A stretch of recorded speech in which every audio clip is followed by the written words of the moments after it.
Langue reçue en héritage, nous te parlons avec fierté.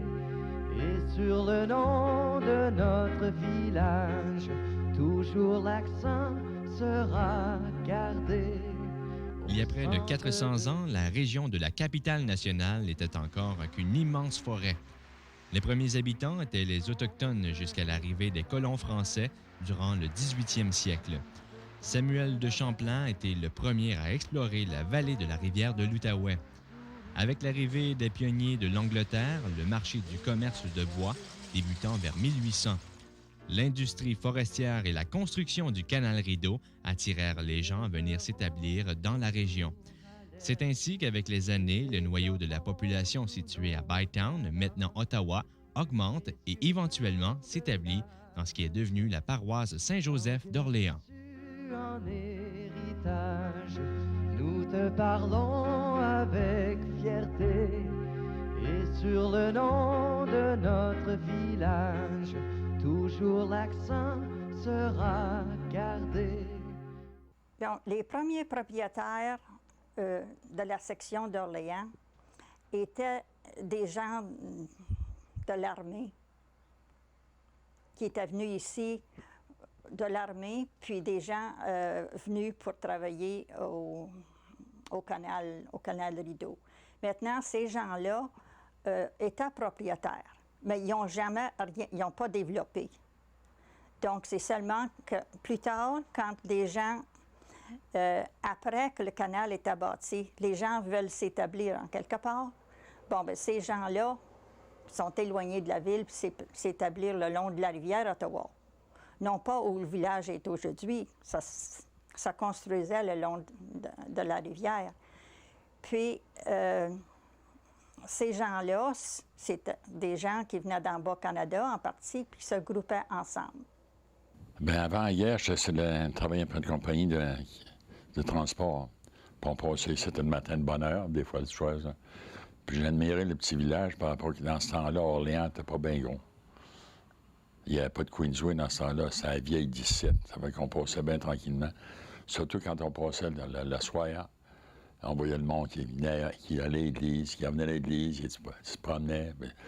Puis les personnes âgées, c'était tous des grands robes longues. Où on descendait, on partait de la tour de bonne heure le matin, 6-7 heures, on voyait le monde qui allait à la messe et l'église, tranquillement. Ça fait que là, je te parle des années 36, 37, 38, 39, avant hier. Ça fait que je viens qu'à Merdier, puis je vais venir m'installer ça, puis après, c'est un beau petit village tranquille, c'est proche d'Ottawa. Ça fait donc, c'est pour ça que j'arrive à Ottawa. Puis la première des choses, pour élever ma famille francophone, en français. Ici, ça s'est développé au-dessus pas mal. Ça a commencé à peu près en 1950 à se développer. Juste demandez-vous ce que c'est qu'on cite, là. Moi, je vous dis bien franchement, moi, je suis venu labourer ici. Et puis, c'était à la terre d'Émile Dufort. Et puis, c'est là que ça a commencé. C'est moi qui ai fait une des premières rues ici, là. C'est là, plus que ça allait, là. Après ça, ça montait en haut de la côte, Quinzerdite. C'est moi qui ai fait la première rue, monter en haut de la côte. J'avais des machines, moi. Des boules, loader, grader, char à neige, cette affaire-là. C'est là que, là, on s'apercevait que ça changeait. Le village, oui. Beaucoup, beaucoup. Mais vraiment, là, en 1950, là, c'est Park and Garden qui avait acheté ça ici. Il a acheté, comment est-ce que c'est qu'il avait acheté, grand? 300-400 arpents, qu'il avait acheté pour développer. Mais jusqu'à 1950-1960, ça a resté pas mal la même chose. Il n'y avait pas de... Quand on a fondé la Caisse populaire en 1944, c'était le village d'autrefois. Il n'y avait pas de maison neuve presque. Puis moi, j'avais construit une maison en 1946 sur le chemin de Montréal, à ce bout ici. Puis à ce moment-là, j'étais une des premières maisons neuves qui existaient, tu sais. Puis ma maison a été... quand je suis allé à Toronto, en 1949, là, j'ai vendu. Et puis la maison a été démolie pour faire place au le restaurant chinois, là, Orleans. C'est à ce bout-ci, là. Alors, c'était... mais même dans ce temps-là, les gens, nos voisins, c'était des anciens, bon monde. Et puis, ils nous surveillaient, puis ils nous aidaient, tu sais, dans nos projets. Et puis, alors, il y a des jeunes qui sont venus s'installer un peu partout alentour du village, tu sais. C'est en 1860 que quelques 90 familles se sont établies sur les terres négligées par les premiers colons. Après quelque temps, la formation de la paroisse et l'ouverture d'un service postal mettra naissance à Orléans. Bien, dans ce temps-là, ça y voyageait par eau, hein? Et puis, après ça, bien, ils sont emmenés dans le village où le village est aujourd'hui. Et puis là, il y avait un chemin qui pouvait pouvait s'en servir pour ça en Ottawa. Puis dans ce temps-là, même, il y avait du monde qui marchait à pied d'Orléans à Ottawa, puis qui revenait la même journée à pied, tu sais. C'était pas mal original, tu sais. Maintenant, plus tard, bien là, quand le monde a commencé à s'installer, bien là, les chemins sont devenus meilleurs, puis tu avais des familles qui sont installées d'abord tout près du chemin de Montréal, puis après ça dans les paroisses, comme le chemin NS ici, là, tu sais, Montéboyer, tout ça. Alors, le monde sont graduellement établis puis fondé la paroisse, tu sais. Et puis quand la paroisse a été fondée, bien c'est dans... Il y avait des rangs, là, comme le chemin de Navan ici, le grand rang qu'on appelle, là, puis le rang des Chartrans, qui est le Trimline, tu sais, puis le chemin de Montréal. Alors, ça faisait pas mal grand, tu sais. Orléans est situé en banlieue d'Ottawa, à près de 12 km à l'est de la capitale. Situé près de la rivière Outaouais, le visage de ce village a déjà connu des grands champs, des granges, des silos et a graduellement acquis plusieurs routes et autoroutes à 4 voies, des projets résidentiels et des centres commerciaux se sont rajoutés au cœur de sa superficie avec les années. Avec une poussée urbaine des années 80, on peut quand même retrouver aujourd'hui des espaces verts tels que la ceinture de verdure et de nombreux parcs. La population a beaucoup augmenté d'Orléans. C'était après la Deuxième Guerre. C'est surtout lorsque dans la région, on a eu les services d'eau en commun. On a eu le système d'égout. Donc, les gens, à ce moment-là, cherchaient à s'établir en dehors de la ville. La paroisse Saint-Joseph remonte au mouvement de migration du Bas-Canada vers le Haut-Canada. C'est à partir de 1855 que l'abbé François Michel de Cumberland se rendit à Saint-Joseph toutes les 2 semaines. C'est le 1er octobre 1860 que l'abbé Alphonse Chêne est nommé premier prêtre résident de la paroisse Saint-Joseph. Le 21 juillet 1885, l'ouverture officielle de la première église de pierre est célébrée. La mission Orléans compte plus de 110 familles. C'est en 1917 que Monseigneur Gauthier autorise la construction d'une nouvelle église puisque la première devient trop petite. Oh, bien, avant que j'arrive à Orléans, l'église, ça faisait longtemps que ça existait. L'église qu'on a là-dessus, c'est la deuxième église. Elle a été bâtie, je pense, en 1921, quelque chose de même. Mais Orléans a toujours grossi, mais seulement aller jusqu'à les années à peu près 50, Orléans a toujours resté à peu près la même grosseur. Comme j'ai dit, c'est un des premiers immigrés qui arrivait d'Orléans. Quand j'ai bâti Subelcourt, c'est la 5e maison qui bâti Subelcourt, vous voyez ce qu'il y a là à l'heure. Ça a bien changé. Oui, tu sais, on fêtait le 125e, hein? Ça fait... En 1985. Oui. Donc, ça fait... Là, s'il donnerait 125, s'il donnerait... 133 ans. Là. 133 ans, là, début. Mais Parce c'était plus pieux dans ce temps-là, par exemple. Hein? Hein? C'était plus pieux dans ce temps-là. Ouais. Je veux dire, même tu allais à la messe, là, puis après la messe, tu te rencontrais sur le perron de l'église, puis ça jasait, des grandes secousses. Tu te connaissais toutes, hein? Connaissais tes voisins, tout ça, aujourd'hui, hein, les voisins, tu les connais pas bien, bien. Je m'ennuie d'Orléans par rapport à des fois, on a la messe tous les dimanches. Il n'y a personne qui était pressé de sortir de là. On se connaissait tous. Là, on va à la messe le dimanche, autour de là, je vais te passer sur le dos. On ne connaît plus personne. Tu sais pas, même le troisième voisin, je ne sais pas comment il s'appelle. Mais avant, on connaissait tout le monde sur le rang, c'est là. On connaissait tout le monde. D'abord, on se parlait, puis tout par les petits noms, les femmes pareilles. Mais à ça, on est pas une ville, mais on est comme une ville. Demande-moi pas le nom du troisième voisin ici, je ne le sais pas. Mais avant, on connaissait tout le monde. On était une vingtaine sur le boulevard, je pouvais te mettre les noms, puis tu arrêtais, demandais. Nous autres, bon, ils restaient sur le bel cour. Le monde arrivait sur la cour, puis la première maison, bien, c'est ici. Demandais à quelle place, comme chien tel, il y a ci, puis il y a ça. Mais ça, arrête pas de demander ce que le troisième voisin, je ne connaissais même pas. C'est pas comme la ville.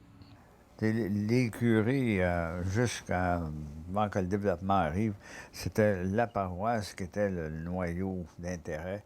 Puis les curés avaient de l'influence dans ce temps-là, comme un peu partout ailleurs.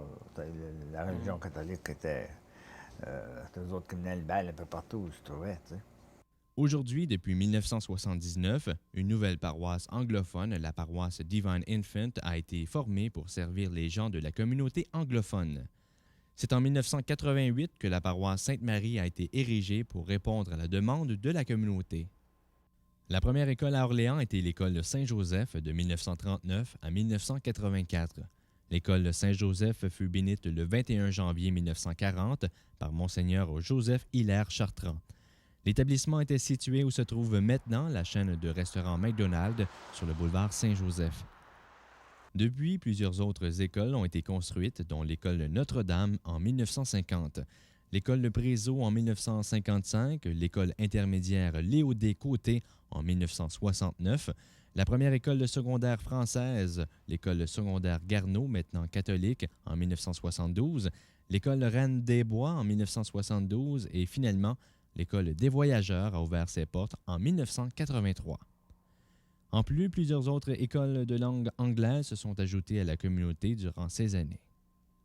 Moi, je suis né ici, là, sur le chemin Enus, puis on avait notre école, tu sais. Puis j'ai commencé là, les premières années, et puis je suis allé à l'école du village, qu'on appelait, là.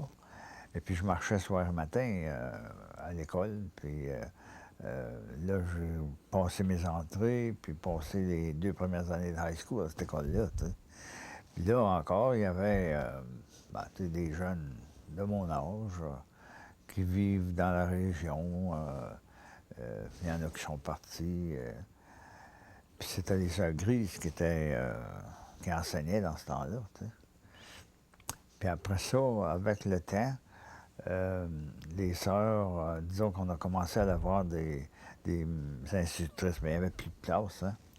Puis l'école Prézo avait été construite, et puis là, on avait, je pense, une dizaine de professeurs, tu sais. Puis je suis devenu secrétaire de la commission scolaire, tu sais. Et puis, disons que on avait 3 laïcs, puis 4 religieuses.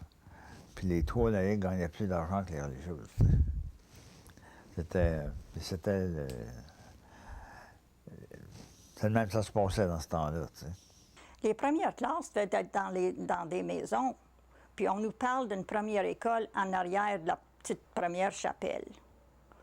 Bien, l'école, l'Académie Saint-Joseph, qui nous a servi de tant d'années, a été bâtie vers les années 1885. Mais à mesure que les concessions sont développées, les concessions avaient chacun leur petite école. Puis les concessions, à ce moment-là, s'appelaient par des noms religieux. Parce qu'on parlait de, tu sais, lui, bien, il vient dans le rang Saint-Louis, puis un autre, il vient dans le rang Saint-François. Puis il y avait une section anglaise à l'ouest du village où les gens parlaient anglais. Eux aussi avaient leur école. Oui, moi, quand j'étais à l'école, je vous dis, bien franchement, il y avait de la première à la 7e. Hein?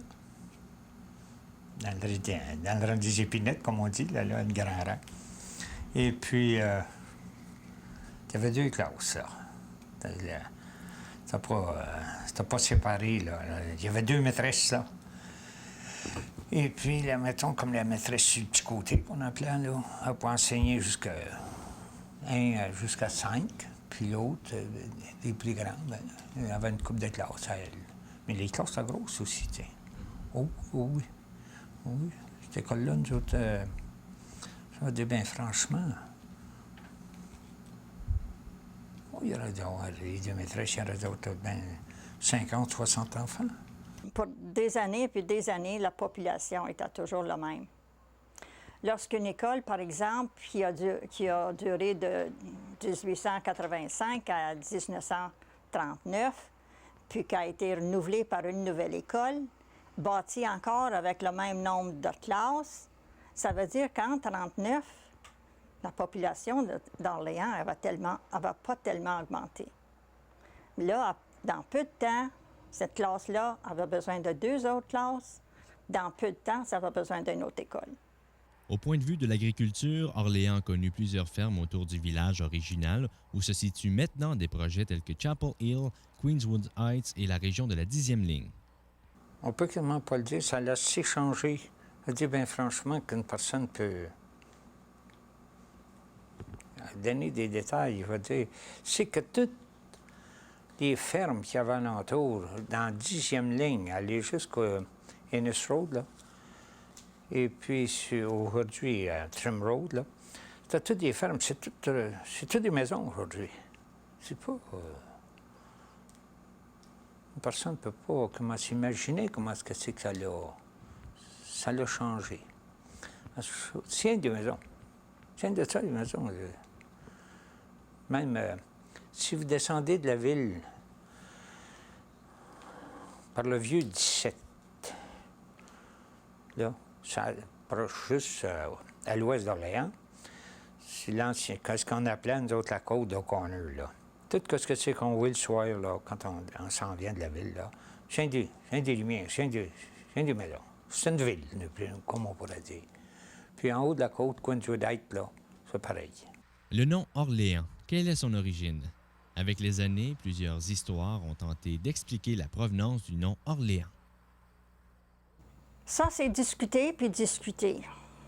Bien, d'après les recherches qui ont été faites, là, le premier bureau de poste qui a été établi dans Orléans en 1860, l'année que la paroisse a été établie. Puis, le premier maître de poste, c'était un nommé Bézerère, qui a ouvert le bureau de poste chez lui, qui avait les lots d'Orléans numéro 5 et 6 et 7. Donc, il était un petit peu à l'ouest du centre du village aujourd'hui. Puis ça, ce Bézerère-là était allemand. Mais en venant au Canada, il s'était établi une partie de la famille à Québec, une autre partie sur l'île d'Orléans. Bien, celui qui était sur l'île d'Orléans, il est venu s'établir dans la section d'Ottawa puis Orléans. D'Ottawa, ils étaient établis sur la côte de sable, qui ont donné des acres de terre pour l'université. Puis d'Orléans, donc, c'était notre premier maître de poste. On a toujours l'illusion qu'il venait d'Orléans, donc son bureau de poste sera Orléans. Ça détruit cette valeur, ça détruit un autre mythe qu'on nous a répété pour des années. Orleans, c'est la prononciation anglaise. Avec les années, le nom du village aurait été modifié. Ce n'est que dernièrement que le Orléans a reçu sa prononciation officielle. Pour moi, l'accent, c'est sérieux, qu'il soit aigu ou circonflexe. Il m'est venu de mes aïeux, qu'on me l'enlève et ça me vexe. Alors pourquoi, malgré l'usage, déformer le nom de mon village? Bien, quand j'arrivais à Orléans, on m'a dit Orléans. Orléans, puis Orléans. Puis là, le accent aigu, c'était secondaire, ça. Jusqu'à temps quand le bilinguisme est sorti, là. Mais là, on disait plus Orléans, on disait Orléans. Ça fait qu'on a exigé un accent aigu sur le puis là, ça a traîné, puis ça a traîné, puis jusqu'à temps que le bilinguisme. Mais le nom à Toronto, il a jamais été enregistré comme Orléans. Ça fait que là, c'est vrai. Long. Ça fait qu'on veut le garder aussi. Ça fait qu'on dit comme ça, là, ben, pour un Canadien français, quand il arrive à Orléans, me laisse faire dire plusieurs, quand il dit à quelle place il y a Orleans? C'est pas Orleans, c'est Orléans. De nombreuses associations et organismes se sont formés pour desservir la population d'Orléans au cours des années. Paul-Émile Manta, le fondateur du mouvement coopératif de la Caisse, avait réussi à réunir des petits groupes de paroissiens pour les renseigner sur le fonctionnement coopératif et discuter avec eux des avantages d'un tel projet. Puis, il y avait eu des entreprises coopératives un peu partout dans la province, mais ça n'a pas marché trop tôt. En fait, moi, j'ai dit une bonne journée, j'ai dit à Jean Racette, j'ai dit, coudonc, M. Racette, c'est une caisse populaire qu'il faudrait partir. Bien, il dit, Paul, il dit, t'as raison, il dit, c'est ça. Alors, c'est de là qu'on a parti, là, avec l'idée de la caisse populaire, puis qu'on l'a, tu sais, on a conseillé nos cercles d'études, puis là, on a fait une assemblée pour demander une charte, puis s'incorporer, puis marcher de l'avant. En 1944, la Caisse populaire Orléans ouvrait ses portes au public dans un local situé dans la résidence de Eugène Racette, le gérant de la Caisse à ce moment. En 1957, la Caisse loue un local pour une somme modique au coin du boulevard Saint-Joseph et Saint-Jean. Depuis 1974, la Caisse occupe maintenant l'édifice situé à la même endroit sur le boulevard Saint-Joseph. C'est en 1989 que l'édifice original a subi un agrandissement dû à la demande de la communauté. Plusieurs autres organismes, dont les Chevaliers de Colomb, fondés en 1967, et le club Séraphin Marion, qui lui a commencé à offrir des services et des activités aux aînés en 1984. Bien, la première chose qu'on a commencé à Orléans, c'est la Chambre de commerce en 1955. Puis de là, ça a sorti bien les choses. La Chambre de commerce, c'est pour le commerce. Le commerce aide même les habitants. Les habitants, c'est le commerce, c'est le magasin. Ça fait que donc, on a fait bien des choses. La Chambre de commerce, la première chose, on a fait pour avoir de l'argent pour des subventions, puis faire bâtir l'aqueduc. On avait de l'eau, mais de l'eau souffreuse. Ça fait qu'on avait tous des puits à la maison. Moi, j'avais un puits, puis une septic tank, puis on dit... Ça ne durait pas bien des années. Ça fait que là, dans la Chambre de commerce, on a eu l'eau par la Chambre de commerce. Après ça, on a eu le téléphone par la Chambre de commerce aussi. Après ça, la Chambre de commerce, bien, on était tous du monde d'Orléans. On était à près une trentaine de personnes là-dedans. On a formé d'autres choses, comme les Chevaliers de Colomb. Puis, la Chambre de commerce, ils ont formé les Chevaliers de Colomb. Les Champlains d'Orléans. Les Lions, c'est arrivé dans les années 70. On a bien, nous autres, la Chambre de commerce a formé une Junior Chamber of Commerce. Ça a tombé à l'eau 2-3 ans après, mais ils n'ont pas été supportés pour une raison ou pour une autre. Ça fait que nous autres, on a continué à travailler d'un bord à l'autre, à fonder ça, pour Orléans grossiste, pour avoir les services. Le MIFO, tant qu'à lui, a pris naissance le 21 février 1979, et d'autre part, le Club optimiste de la jeunesse prenait naissance en juin 1980.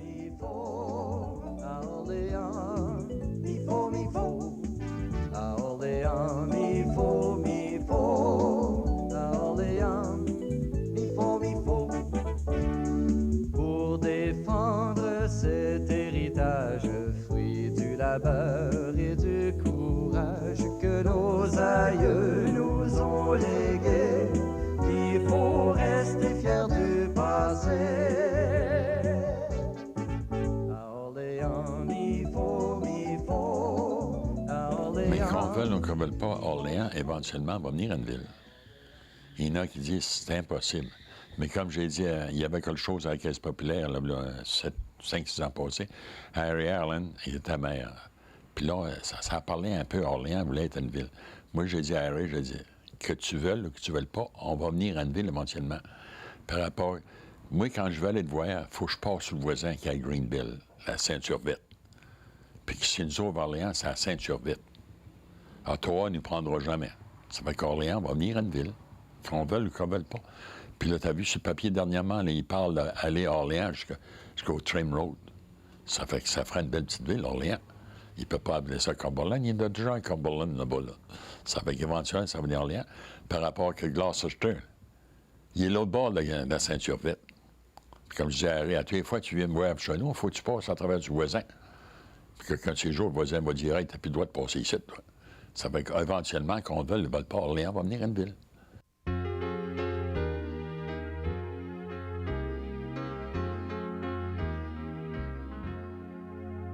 Langue reçue en héritage, nous te parlons avec fierté. Et sur le nom de notre village, toujours l'accent sera gardé. Orléans aujourd'hui. Qu'est devenu Orléans? Une banlieue d'Ottawa, une ville, une agglomération urbaine de Gloucester? Eh bien, Orléans est en effet tout ceci pour pouvoir lui donner une identité. Orléans a évolué au point de devenir unique et un endroit où la population des années 80 et 90 s'est dirigée pour établir sa résidence et sa famille. Que deviendra Orléans demain? Quelques années passées, il y a eu des efforts de fait pour essayer de séparer la section d'Orléans de la municipalité de Gloucester. Et ça, c'est pas bien vu de la municipalité, naturellement. Bien, pour une raison de finance. Si jamais ça vient ville séparée, il faudra que ça soit une section d'Orléans, une section de Gloucester, peut-être avec une section, la section urbaine de Cumberland, peut-être, à ce moment-là. Il y aura assez de population, assez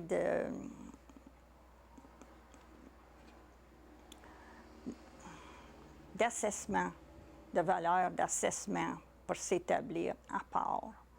Parce que la section d'Orléans même n'a pas de section industrielle. Donc, le revenu, ce sont des particuliers puis des commerçants.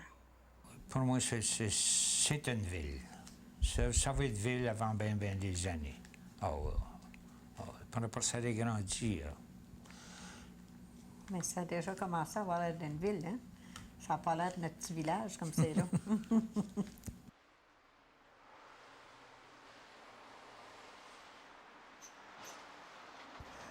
Ça devient de plus en plus urbain. Disons qu'Orléans, dans le moment, c'est plutôt un dortoir pour Ottawa, tu sais. En héritage, nous te parlons avec fierté. Et sur le nom de notre village, toujours l'accent sera gardé. Tout ce qu'on fait change le temps. Mais qu'est-ce qu'on ferait si on savait